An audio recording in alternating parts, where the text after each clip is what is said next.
Bonjour. Si le calendrier électoral est respecté, les prochaines élections législatives et municipales auront lieu le 10 mai 2026. À quelques mois de cette échéance capitale pour la vie de la nation, les différents partis politiques s'activent dans leurs états-majors afin de présenter le moment venu le meilleur programme politique aux différents électeurs. Dans un contexte marqué par l'après-crise post-électorale en rapport avec l'élection présidentielle du 12 octobre dernier, quel est le parti politique à même de pouvoir mieux challenger le RDPC lors de cette échéance du 10 mai prochain? Écho 237 pose la question à l'homme de la rue. Écoutons les réactions. Dans un pays où il n'y a plus de démocratie, nous ne voyons même pas, je ne vois pas que ces élections ont un grand enjeu. Après la déception que le peuple vient de subir, vous voyez bien qu'il n'y a pas d'engouement. Nous sommes allés aux élections massivement tout récemment et le résultat a été tellement négatif que nous ne voyons même pas un parti se démarquer actuellement. Nous n'avons même pas l'impression qu'il y a des élections qui arrivent. Donc, en ce qui me concerne, je ne vois personne se détacher. La réalité, c'est que tout est tronqué et le peuple est déçu. C'est d'abord cela. Donc, toutes ces partis, nous connaissons que c'est le RDPC qui définit tout. Il n'y a pas d'élection au Cameroun en réalité. Que ce soit le PCRN, que ce soit le MRC, tout cela, je crois d'avance, nous voyons que c'est le RDPC qui détermine le pourcentage qu'il donnera à chaque parti. Donc, moi, c'est ce que je vois. Oui, donc il n'y a pas quelque chose. Le MRC, on l'a vu comment il était en verve et tout, mais ce n'est pas ça qui prouve qu'il sera véritablement la seconde force d'opposition. C'est le RDPC qui va déterminer qui sera la deuxième force avec qui il va marcher. C'est ça la réalité de notre pays. Donc, je suis obligé de vous dire ce que moi je pense, parce que c'est ce que moi je connais. Et si c'est autre chose, on verra bien. Non, tout est question de la volonté pour les politiques. Tout est question de volonté pour les politiques. Si le tenant, le RDPC, qui est le parti au pouvoir depuis 42 ans, s'il veut un jeu démocratique libre, il n'a qu'à permettre à tous les partis de compétir sans utiliser les blocages habituels. Je ne sais pas, voilà ma réponse.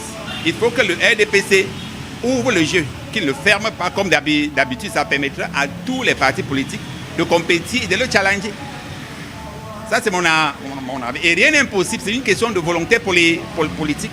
Et on est dans un jeu, comme on dit souvent, on est dans un game où tous les cartes sont là. Il revient au RDPC de montrer sa bonne foi, de montrer sa volonté d'ouvrir le jeu, de favoriser la démocratie camerounaise en ouvrant le jeu, en permettant à tous les partis de compétir. Dans ce cas, il y aura match. Voilà mon avis. Ce n'est pas une simple vue d'esprit. Ça peut arriver, tout est question de volonté pour les politiques. En moins de 3 mois, bien les choses peuvent se passer. C'est une question compliquée, hein, parce que la politique au Cameroun actuellement, c'est très compliqué de challenger le RDPC. Pour le challenger, il faut que les familles politiques au sein de leur parti soient déjà soudées. S'ils ne sont pas soudés déjà, pour attaquer le RDPC, ça ne va pas marcher. Il y a plusieurs qui peuvent essayer de se démarquer. Surtout ceux qui sont débarqués à la présidentielle. Donc, tout reste ouvert. Mais déterminer, donner un nom précis pour challenger, ce n'est pas évident. Et on regarde les tendances. Attendons déjà qu'ils fassent partie des candidats qui vont aller aux législatives. Si ils vont, et je crois que ça sera pas évident pour le RDPC quand même. Ils vont essayer de faire quelque chose, je pense. Mais s'ils n'y vont pas, ça sera très compliqué. Vous savez, au Cameroun, le parti le plus intéressant c'est le parti du MSC. Il fait que c'est vu la vision politique au Cameroun, vu la tendance qui se pose. J'espère qu'avec le RMC, tout pourra ira bien chez nous. Néanmoins, pour le contexte, mais sinon, le MSC est le meilleur parti de l'heure qui pourra vraiment se présenter à la législative pour changer les situations dans ce pays. Un grand reste ingrat. Il est du domaine, il connaît ce qu'il fait. Il ne voit pas les gens s'acharner sur un truc qui n'a pas de sens. Monsieur Kantou est revenu au pouvoir avec une note notifiée, attribuée, reçue par ses militants, l'a prouvé pour qu'il revienne encore du parti. C'est ça que la politique, c'est un domaine d'intérêt.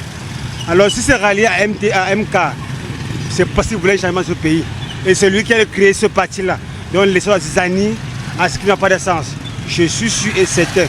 Le directeur, le professeur M. Kamto est revenu au président du parti, vu les accords avec ses militaires. Ils ont rassemblé, ils ont unis avec foi pour qu'il puisse encore l'intégrer comme président de ce parti. D'après moi, le parti qui peut mieux changer le RDPC, c'est le PCRS. Bon, parce que il est resté calme après les élections. Il n'a jamais fait de bruit.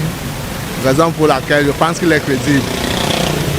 Parce que celui qui est sorti deuxième, Issa Chiroma, apparemment n'est plus dans le pays. Mais son parti reste, non? Oui, son parti reste. Mais qui reste gérer le parti quand le leader? Le vice, par exemple, il y a les adjoints, non? Oui, certes, il y a les adjoints, mais on n'en parle plus. Vous voyez qu'il y a un problème. Et le MSC alors? Le MSC est aussi en train de mourir parce que depuis qu'on parlait d'Issa Chiroma, le deuxième, le MSC, on n'en parle pas. Non, mais bon, le professeur Maurice Kamto est rentré à la tête, même si c'est vrai que son retour est contesté par certains militants. Mais il est à la tête de ce parti-là. Est-ce que vous ne croyez pas que ce parti-là est mieux structuré pour pouvoir challenger également le MRC? Oui, c'est un parti qui était mieux structuré, mais actuellement, ils sont en perte de vitesse. C'est mon point de vue. Donc vous pensez que le PCRN de Cabral-Lévy va plus glaner les postes de mairie et de députés? Exactement, étant donné qu'il est sorti troisième, le deuxième n'étant plus trop sur la scène politique, le PCRN est mieux placé. Je vois que jusqu'ici, le seul parti qui peut challenger le RDPC dans le bon sens et dans la légalité, puisque ce n'est que ça qu'il faut, c'est le MRC. Le FNSC, c'est un parti, mais je ne crois pas tellement, parce que son président lui-même en question ne m'inspire pas trop, parce que c'est un monsieur qui a travaillé pour longtemps dans le gouvernement. Nous nous souvenons encore de beaucoup de douleurs qu'il a causées à l'endroit des Camerounais. Il a même promis d'être toujours à nos côtés, mais entre-temps, il n'est plus là. Il est à l'extérieur, on ne sait pas jusqu'à quand est-ce que... Tantôt, il devait revenir au Cameroun pour changer les choses, jusqu'au jour là, rien. Donc vraiment, c'est un parti, nous avons un peu cru en ça, mais nous allons plutôt vers la mer. Dans ce contexte, vraiment, c'est véritablement ce qui se passe. Mais nous croyons encore que quelque chose doit se passer au Cameroun parce que ça me paraissait comme ça. Le MRC a été tellement étouffé parce que c'est un parti qui est vraiment sérieux dans son combat. Et on ne combat que quelqu'un qui est vrai dans son combat. Et je remercie beaucoup ici encore un coup de chapeau au président Maurice Kamto parce que, quel qu'en soit laissé content, il dit « je resterai sur le territoire camerounais et je continuerai le combat ». Donc nous croyons que quelque chose doit se passer. Et il faut que les Camerounais, même dans le RDP, à un moment donné, disent que ça suffit. Et qu'on a besoin de voir un Cameroun redécoller. À l'heure actuelle, le parti qui est en concurrence avec le RDPC, c'est le FSNC. Le FSNC, il gagne en popularité par conséquent par l'absence du MLC. Vous voyez, dans l'opposition au Cameroun, déjà, il n'y a pas vraiment une partie principale. Donc, la situation à l'heure actuelle est d'une manière que les gens ne veulent plus juste d'un nom et s'alignent à la personne qui fait une bonne campagne. On a justement d'un nom et je pense à mon avis que l'opposition, quelle qu'en soit la personnalité, on va voter la personne qui va mieux challenger dans ce contexte, le RDPC. Si le MS venait à revenir, je vous assure qu'il va prendre le devant.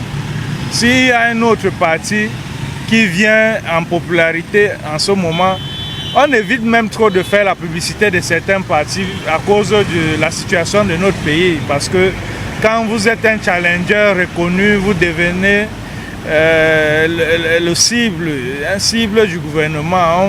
On vous met les bâtons dans les roues. Et nous, on a compris ça et on attend juste le moment venu. On choisit même à la date, on choisit que bon, à l'heure actuelle, on combat cette partie avec celui-ci. Je pense que la réponse va de soi. Je pense que le chef d'État lui-même a dit qu'il faut faire confiance à la jeunesse. Je pense que les partis politiques qui ont à leur tête des jeunes seraient à même de prendre les affaires. Et je pense qu'il est seulement question pour eux de bien s'organiser et de créer tout au moins une dynamique entre eux pour pouvoir arriver à gérer au moins... Maintenant, que pensez-vous justement du cas spécifique du MRC? Moi, je pense que concernant ce parti-là, je pense qu'elle devrait quand même tout au moins essayer de changer un certain nombre de choses. Je dis d'abord le discours. Et leur discours doit pouvoir fédérer les Camerounais. Et je pense qu'un bon juriste, il devait tout au moins d'abord appliquer la loi. Et la loi, avant de l'appliquer au sommet, on l'applique d'abord dans les partis politiques. Je pense que ça serait mieux. Il aurait donné le meilleur exemple. Parce que je pense qu'aujourd'hui, il est très important que la jeunesse essaie quand même de s'exprimer et de prendre les choses en main. Qu'il y a une certaine classe quand même qui ont fait chemin et on a vu quand même leurs limites sur un certain nombre de domaines, que ce soit sur le plan du message politique, sur le plan de la dynamique. Et je pense qu'aujourd'hui, il serait question, même au niveau des partis politiques, de céder la place quand même aux jeunes. Ça serait très bien. Moi, je crois que lors des prochaines élections, la partie le plus challenger, c'est le RMC. RMC. Parce que le RMC est vraiment structuré, plus que tous les autres partis. Et c'est un parti vraiment des hommes intelligents. Je crois que si le Cameroun vraiment veut le changement, si le Camerounais veut le changement, il ne doit même plus faire répéter la même chose. Il ne doit plus faire la même chose. Bon, si les députés ou les sous-préfets et les préfets qui signent les dossiers, s'ils parviennent à faire la même chose, c'est que vraiment le pays est foutu, c'est que ça ne vaut pas la peine. Le MX n'est pas partant pour cette élection. Il n'y a pas, la RDPC n'a pas de challenger. Parce que nous savons tous que tous les opposants, tous soi-disant partis d'opposition, c'est le RDPC bis. Donc la seule concurrence, c'est le MSC. Tant que le directoire du MSC, donc Cultus s'opposant Maurice Kamto, d'être de nouveau président du MSC, ces quelques militants n'ont pas de choix, puisque le directif, c'est un peu comme le bureau exécutif, c'est un peu comme l'Assemblée nationale du pays. Quand on a une loi, toi, le bas peuple, tu dis quoi de nouveau? Tu ne peux rien dire. Donc, tant que le directeur du MSC a dit comme que tu es notre leader et tu es celui qui va nous conduire, et quelques personnes ne peuvent que s'aligner. Le MINA doit rester parce que le MINA n'a pas à s'ingérer dans l'espace interne d'une partie politique. L'un des constats frappants qui nous a marqué sur le terrain pendant la réalisation de ce micro-trottoir est que bon nombre de Camerounais ne sont plus intéressés par la chose politique. Beaucoup ont certainement été déçus, ils nous l'ont fait savoir, de la manière avec laquelle la dernière élection présidentielle a été gérée par l'ECAM et le Conseil constitutionnel. Ceux-là n'ont même pas accepté s'exprimer. Parmi donc ceux qui se sont exprimés et dont vous avez écouté leur point de vue, mesdames et messieurs, il ressort véritablement que beaucoup espèrent que une réforme sera véritablement menée au niveau du code électoral pour que tous les partis politiques qui seront appelés à concourir pour cette élection-là puissent véritablement bénéficier des mêmes avantages et des mêmes faveurs. Et un parti politique revient tout le temps, il s'agit du MRC, qui a mené des actions politiques depuis pratiquement 2018 et s'est imposé et a marqué les esprits des Camerounais. Il faut dire que les militants et sympathisants de cette formation politique aimeraient bien être de la partie pendant ces municipales et législatives à venir. Mesdames, Messieurs, c'est ici que prend fin ce micro-trottoir réalisé dans les rues de la capitale économique Douala. Je suis Thierry Katé, journaliste reporter d'Images pour le compte d'Eco 237. Merci de nous avoir suivis. Nous invitons à commenter, à liker et surtout n'oubliez pas de vous abonner à Eco 237, la chaîne de valeur. À très bientôt.